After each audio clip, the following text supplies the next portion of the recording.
Thank you for joining us today on Earthfile. Welcome to the program. I'm Ayola Kasim. Extreme weather and climate change impacts are hitting every single aspect of socio-economic development in Africa and exacerbating hunger, insecurity and displacement. That's according to the World Meteorological Organization's State of the Climate in Africa 2024 report. The report highlights the challenges for agriculture and the environment, food, water and energy security, health and education, but it also stresses opportunities and new tools to meet these challenges. We'll look at this and many more today on the program. Just stay with us. Rosalind Akochi is a smallholder farmer in Western Kenya. She scans her cassava crop with a smartphone using artificial intelligence to instantly diagnose plant diseases and pests. The app, developed by non-profit organization Plant Village, offers real-time solutions to crop health issues, a boon for farmers like Rosalind, who have long struggled with identifying diseased plants. Would you like to get advice on man? Simu imenipa kazi rahisi.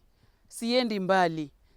Siendi kutafuta mtu. Situmii nauli. Sipandi gari. This phone app has made my work so easy. I don't have to go far or look for someone for advice or use any transport money. It's just me in the farm and my phone. Naenda kwa wiki mara pili. So inanionyesha mmea wako uko safi, shamba yako iko safi.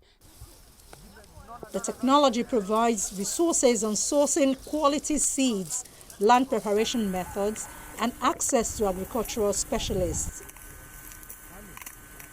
Rosalind reports a significant yield increase since adopting the app. Tofauti hata ilinganishwi. Tofauti ni kwamba cannot compare the difference. Before, an acre will produce only 5 bags of cassava. Most will be wilted or diseased.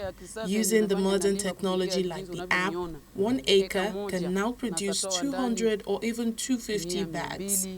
250. Unaona hiyo tofauti? She also said that the increased income has allowed her to pay for her children's education and build a house. Experts say Africa requires an annual investment of $77 billion to enhance farming practices, boost yields, and improve agricultural supply chains to address food insecurity. Smallholder farmers like Rosalind, who typically work on less than 2-acre farms, produce 80% of food consumed in Africa. Many lack modern farming expertise and resources. Climate change has further impacted these farmers, increasing pests, diseases, and irregular weather patterns, often driving them into debt and poverty. Plant Village has been training farmers and testing their AI applications in Bushra, an area identified as food insecure. 49% of the AIs being deployed in Africa are based on agriculture. And the reason why we are focusing on agriculture is because of the increased population and also the challenges that are being brought by climate change. You'll see that there's a lot of pests and diseases that are emerging and are affecting our crops. And we want to make sure that we provide solution. We want to make sure that farmers have access to this solution so that they can increase the yield of their crops for them to be sustainable and food secure. But there are only 3 you can see. Researchers across Africa are exploring various solutions, including introducing resilient crops in climate-affected areas and leveraging technology. Many experts believe AI has great potential due to its accessibility, customization, and affordability. However, barriers to technology adoption, such as lack of smartphone access, persist in Africa. AI technologies adoption in Africa is still limited among smallholder farmers who face different barriers such as digital illiteracy, lack of smartphones, poor network connectivity in the rural regions, and lack of awareness. Farmers like Roslyn are now training others and assisting those without smartphones in their communities. Experts suggest this model, if successful in trial areas, could offer hope for smallholder farmers across the continent. Artificial intelligence, mobile communication tools, and advanced weather prediction models are enhancing the accuracy and reach of weather services across Africa. However, further scaling up digital transformation requires greater investment in infrastructure, stronger data sharing frameworks, and more inclusive service delivery. The World Meteorological Organization's State of the Climate in Africa 2024 report says. And what is very important for us right now is early warning for all, is where we are going in terms of service delivery. And these are very vital systems or mechanisms to protect communities and economies. And so there's the need for increased investments in digital infrastructure and capacity building. This is very key. There's need for stronger data stewardship and sharing frameworks. There's also the need for improved equitable access and inclusive service. The WMO State of the Climate in Africa 2024 report is accompanied by a digital story map and is one of a series of WMO climate reports which seeks to inform decision-making for national and regional climate strategies. The average surface temperature across Africa in 2024 was approximately 0.86 degrees Celsius above the 1991 to 2020 long-term average. North Africa recorded the highest temperature with 1.28 degrees Celsius above the 1991 to 2020 average, and this is the sub-region of Africa which is warming fastest. Extreme heat hit many parts of the continent during 2024, affecting agriculture, labor productivity, and disrupting education. Interestingly, if you look at the last century, the anomalies has not been that much compared to what we find between the last half of the 20th century and current 21st century. If you look at the trend for 1961 to 1990, you see significant anomalies, increases in temperature. And for this current period we're looking at, for 1991 to 2024, you really see very monumental increases, and particularly for North Africa. Keep in mind the red you see here is related to the North African region. So North Africa has been the warmest region as against Southern Africa, which is kind of indigo color, which is the least warmest region in the continent.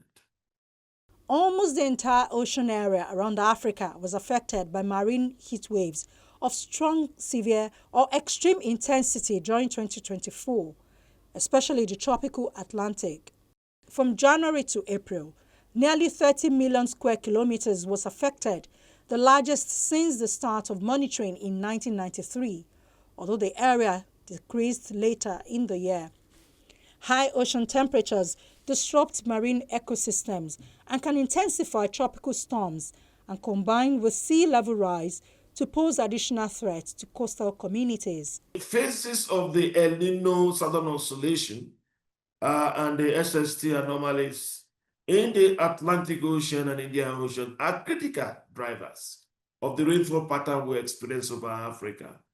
And they really play a significant role in the extreme weather and climate patterns, leading to the floods we see, as well as drought in some cases, with flash floods resulting from the tropical cyclones that traverse the southern part of Africa. And in the beginning of the year, you can see positive anomalies here that started in 2023, and that really affected many regions in East Africa, Southern Africa, as well as some part of the Sahel in terms of rainfall pattern. So we always keep in mind these drivers when we are looking at the climate system of Africa. West and Central Africa suffered devastating floods that affected over 4 million people, resulting in several hundred casualties and hundreds of thousands of displacements. Nigeria, Niger, Chad, Cameroon, and the Central African Republic were among the hardest hit countries. North Africa recorded its third consecutive below-average cereal harvest due to low rainfall and extreme high temperatures. Morocco's output fell 42% below the 5-year average after 6 consecutive years of drought. The issue of resilience is critical because of the extreme weather and climate events and the impact in the continent. So one thing that needed to be done is to put in place adaptation measures. How can we adapt? And this goes into different, aspects. Structural adaptation, where countries can see the phenomena that really impact them and be able to move away from those regions that, like, let me give you an example, flooding. I'm aware that some countries, people go into floodplains to build houses, to put infrastructure. Government can decide to create setback lines where people, even if it's dry now, does not mean that it will be dry tomorrow. So people should leave those areas to make sure that they don't, keep themselves vulnerable. There is other aspect also in adaptation plan, wherein you could also allow people, to provide, in drought regions, allow for water resources for irrigation so that you reduce food insecurity. Now these are processes, they cost money, and that's why the continent is requesting for funds from loss and damage, at costs, to be able to overcome some of these issues and be able to adapt and be resilient. But this differs from country to country, depending on what extreme events you are faced with, so as to overcome these challenges or mitigate them to the barest minimum. Many countries in Africa are embracing digital transformation to improve weather forecasts and early warnings, and this has been identified as a regional priority. Artificial intelligence brings new potential to strengthen service delivery. For example, the Nigerian Meteorological Agency has embraced digital platforms to disseminate vital agricultural advisories and climate information. The Kenya Meteorological Department provides weather forecasts to farmers and fishers through mobile application and SMS. The South African Weather Service has also integrated AI-based forecasting tools and modern radar systems for effective and timely weather predictions. Africa is facing a high climate change bill. Imagine the continent which is struggling economically and facing this additional risk multiplier. What this report is also clearly highlighting is we need to invest on adaptation measures. WMO has been really advancing early warning for all, an excellent strategy and policy which needs to be streamlined both from the continental to the regional to the country level, so that we make sure that there is preparedness and early action, and also in some areas anticipatory action. So these are the critical things. Investments on the digital arena, infrastructure in the area of digital arena should be improved, whether it is on forecasting capacity, but also what it comes, if I take the agriculture and food and nutrition security sector, investment in the digital arena will enable you to clearly deliver climate information services to smallholder farmers and livestock keepers. So they know when is the onset and cessation and how rainfall is distributed, and also what to plant and how to really navigate the agricultural ecosystem. The year 2024 was the warmest or second warmest year, depending on the data set, and the past decade has been the warmest on record. Sea surface temperatures around the continent were at record levels, with particularly rapid warming in the Atlantic Ocean and the Mediterranean Sea. Marine sea waves impacted the biggest area since measurements started in 1993. On average, African countries are losing 2 to 5% of gross domestic product, and many are diverting up to 9% of their budgets responding to climate extremes. In sub-Saharan Africa, the cost of adaptation is estimated to be between $30 to $50 billion annually over the next decade, or 2 to 3% of the region's gross domestic product. By 2030, it is estimated that up to 118 million extremely poor people living on less than $1.90 per day will be exposed to droughts, floods, and extreme heat in Africa if adequate response measures are not put in place. This will place additional burdens on poverty alleviation efforts and significantly hamper growth, according to figures cited in the report. Looking at how the continent has been able to be resilient, in the face of these extreme events. We've had, many, countries using up to 5% of their GDP to mitigate these impacts. And this is really quite significant sum of money that really are used. But that isn't enough. It's far way below estimated needs of countries in terms of financial resources to mitigate the challenges as a result of these extreme events.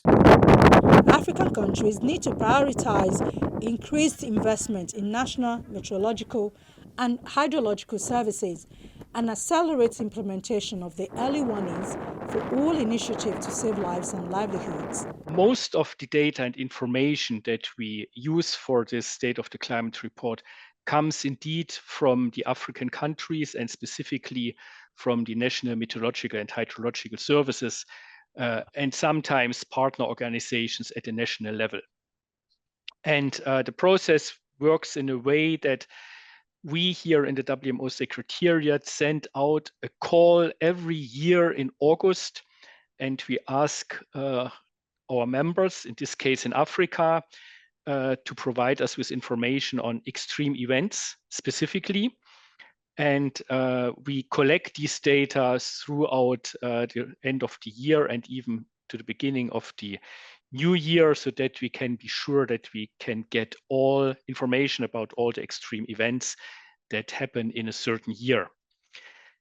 And then all the regional analysis on the key indicators like temperature, precipitation, ocean parameters, these analyses come from global data sets.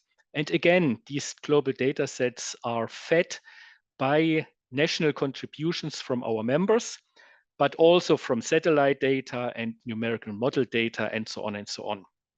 And where possible, we are using even different data sets for the same indicator and try to merge them in order to get a more robust scientific data, information, and analysis. All the information on climate impacts and risks, as well as climate policy, comes from our partners, including, for example, the Food and Agriculture Organization, United Nations Development Programme, and CGIAR, and so on. And then our lead authors pull together all this information from the global providers, from the countries, and provide a draft report. And this draft report goes through a couple of levels of review among international experts on the continent here in Africa, and also the management within our secretariat. An ambitious early warnings for all action plan for Africa was launched in September 2023. The primary objective is to make sure That's timely and accurate information about natural hazards and impending disasters reach all segments of African society, particularly the most vulnerable. This answers the call of United Nations Secretary General Antonio Guterres that every person worldwide must be protected by early warning systems by 2027. A number of African countries have been identified for priority action in the global initiative. Between 1970 and 2021, Africa accounted for 35% of weather, climate, and water-related fatalities. Yet only 40% of the African population has access to early warning systems, the lowest rate of any region of the world. This new Early Warnings for All Action Plan for Africa seeks to change that. In the face of the challenges we have now, the impacts of these extreme weather and climate events, which way to go to protect the vulnerable community. One thing that's been done is the early warning for all, wherein we have made concerted efforts to increase the observation, the monitoring, the forecasting, and the evaluation of these hazards. For what we're seeing in 2024, what it does require is for us to, for example, in Madagascar, we've had the national workshop on early warning for all in the country. So that allows for the country, through its National Planning Commission, to begin to see what activities will be conducted in preparation for the risk knowledge. This is part of risk knowledge you are doing here, of where the hazards are, and to begin to find infrastructure and services that can be delivered to vulnerable communities to mitigate this impact. Timely communication and dissemination of this information is critical, and that must be put in place. And that allows for national entities to begin to have that preparedness and be able to respond, the capability to respond to this hazard. So for Madagascar, what is so critical for them is the months of January to April, when these tropical storms come over to them, so that they can begin to put their infrastructure in place, build the capacity required, and WMO is supporting in ensuring through the and other activities to enhance the observational network and be able to make these observations and provide the services required. And what's important is the common alert protocol that WMO has put in place to be able to provide these services to vulnerable communities that even are in the remote area. So all hands needs to be on deck and to ensure that the early warning is at the reach of every person across the continent. While Africa has contributed negligibly to the changing climate, with just about 2 to 3% of global emissions, it stands out disproportionately as the most vulnerable region in the world. This vulnerability is driven by the prevailing low levels of socio-economic growth on the continent. While climate change is global, the poor are disproportionately vulnerable to its effects. This is because they lack the resources to afford goods and services they need to buffer themselves and recover from the worst of the changing climate effect. This is the case in Africa. One key thing is early warning for early action. So when we foresee there's a lead time prediction of the heavy rainfall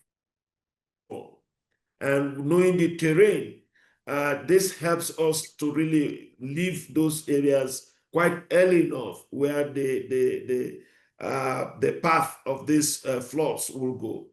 There is also the flash flood guidance system, which WMO has also used to support most of these countries in this Central African region.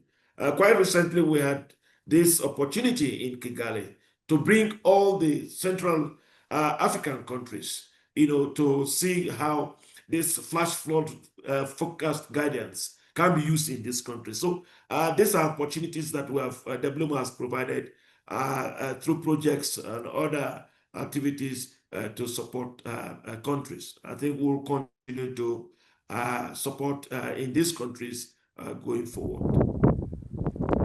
A greater sense of urgency is needed to improve early warning systems and strengthen climate resilience and adaptation, according to the State of the Climate in Africa report, which urges governments, development partners, and the private sector to accelerate climate-smart investment.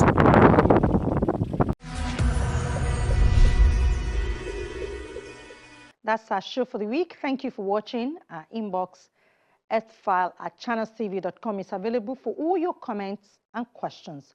From me, Ayola Kasim, and the team here in Lagos, it's bye for now.